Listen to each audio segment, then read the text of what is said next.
Hello, welcome to 78621 Live. I'm Stacey Ford Osborne, the Acting Public Information Officer for the City of Elgin, and I'm here today to give you a recap of the most recent council meeting that we had on December 2nd, 2025. For these council recaps, I just want to let you know that I'm going to be talking about the action items only. I'll talk about when it was called to order, tell you which council members were there, and then I'll go straight into the city manager's report, the consent agenda, and the new business. I'm not going to talk about the public comments because those weren't on the agenda. If you'd like to see the entire meeting, including the public comments, you're welcome to view it. We'll put the link to the meeting in the notes, and you can click on it and watch the entire meeting, including the public comments there. All right, so let's get right to it. This is just a summary of what happened at the meeting on December 2nd. So the meeting was called to order at 6:30 p.m. Councilmember St. Pierre was out for a family emergency. All of the council members there, the remaining council members approved that absence.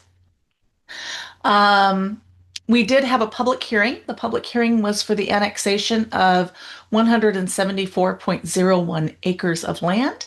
And then we had another public hearing for a use permit for a short-term rental at 204 Lesh Drive.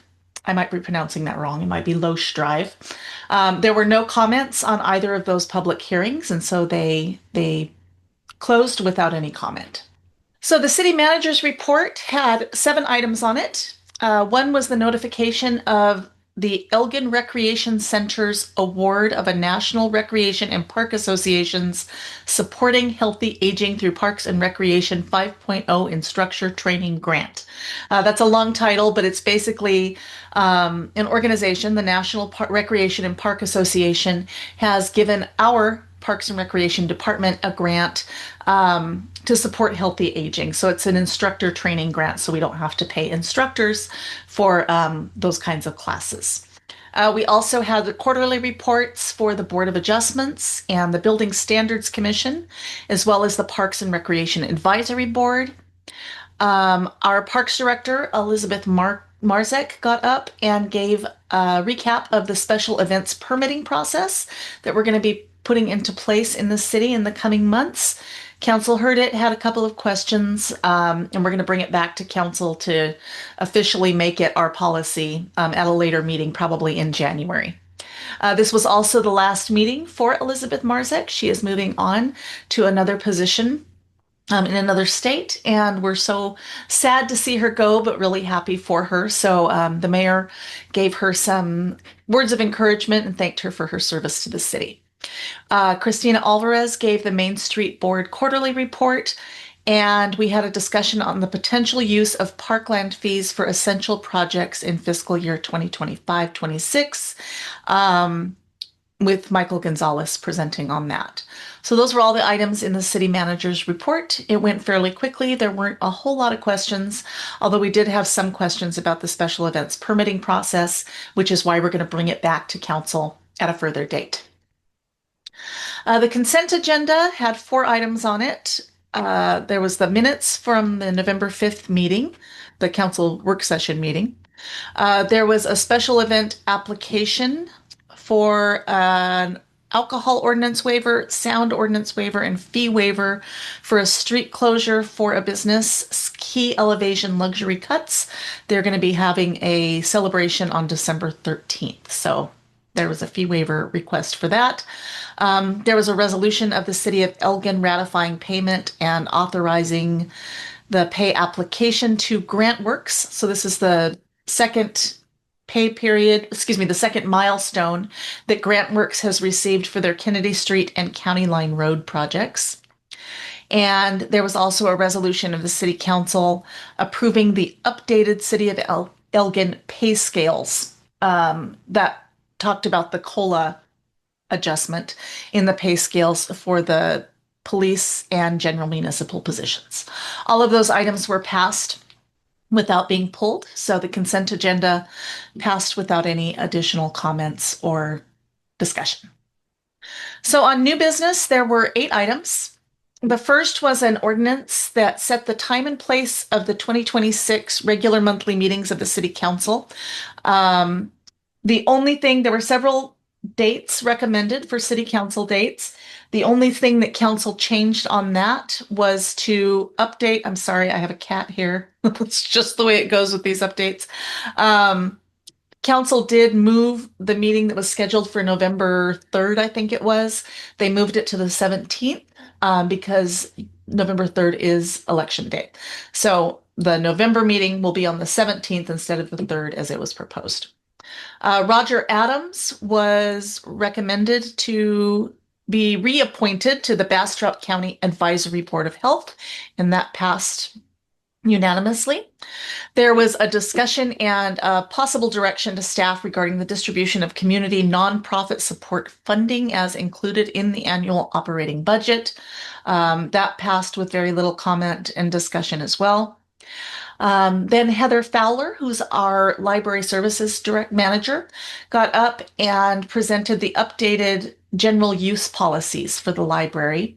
There were some questions about those policies, and they asked that Heather take that to the city attorney to review. So she's going to do that, and then she'll bring it back at a later date. So they did not vote on it until the city attorney has a chance to review and make any recommendations for changes.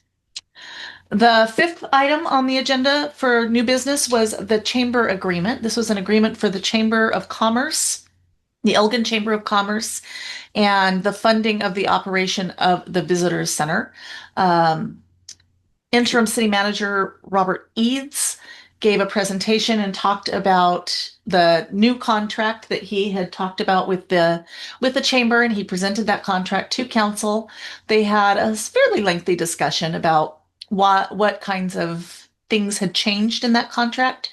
You can see the whole thing online. You can look at it in the agenda packet, or you can watch it. But at the upshot of it, at the end of the discussion, after a little bit of back and forth with the council, with the Chamber of Commerce representatives, it was passed unanimously.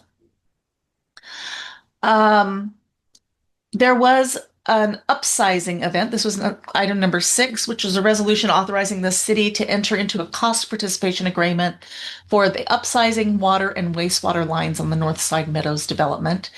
That passed without too much discussion. And then there was a discussion about a short discussion about the short-term rental property at 204 Lush Drive. That also passed with very little discussion.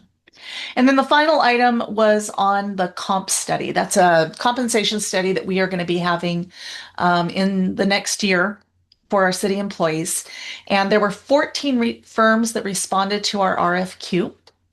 For a comp study, we selected staff recommended one firm, Logic Compensation Group. They would have a consultant on site for the compensation study. They had great reviews from other cities, and staff highly recommended that council approve moving forward with Logic Compensation Group, which they are going to do because they approved that unanimously. But the big news of the night was executive session. After the executive session, which was very brief, in the executive session, they were going to discuss the appointment and employment of a city manager, including a discussion of qualifications, compensation, and terms of proposed employment agreement. The council met very quickly, and then when they returned, they reconvened and officially appointed Robert Eads as the permanent city manager for the city of Elgin. So congratulations, Mr. Eads. We're very happy to have you on board permanently. Mr. Eads has served as an interim city manager since September for the city of Elgin, and the council voted unanimously to appoint him as the permanent city manager. So he started on December 3rd. We will have an official swearing in of him on at the next meeting on December 16th, but he is now officially the city manager for the city of Elgin. So that was the meeting. If you would like to see what happened and watch the public comments and listen to all of the presentations in depth, it was kind of a lengthy meeting. It closed a little bit after 9 o'clock, and you can see it all online. If you'd like, just click the link below and we'll be happy to let you watch it. Thank you so much for joining us. Please stay tuned to 78621 Live for future council recaps and other news and events in the City of Elgin. I'm Stacey Ford Osborne, and I appreciate your time.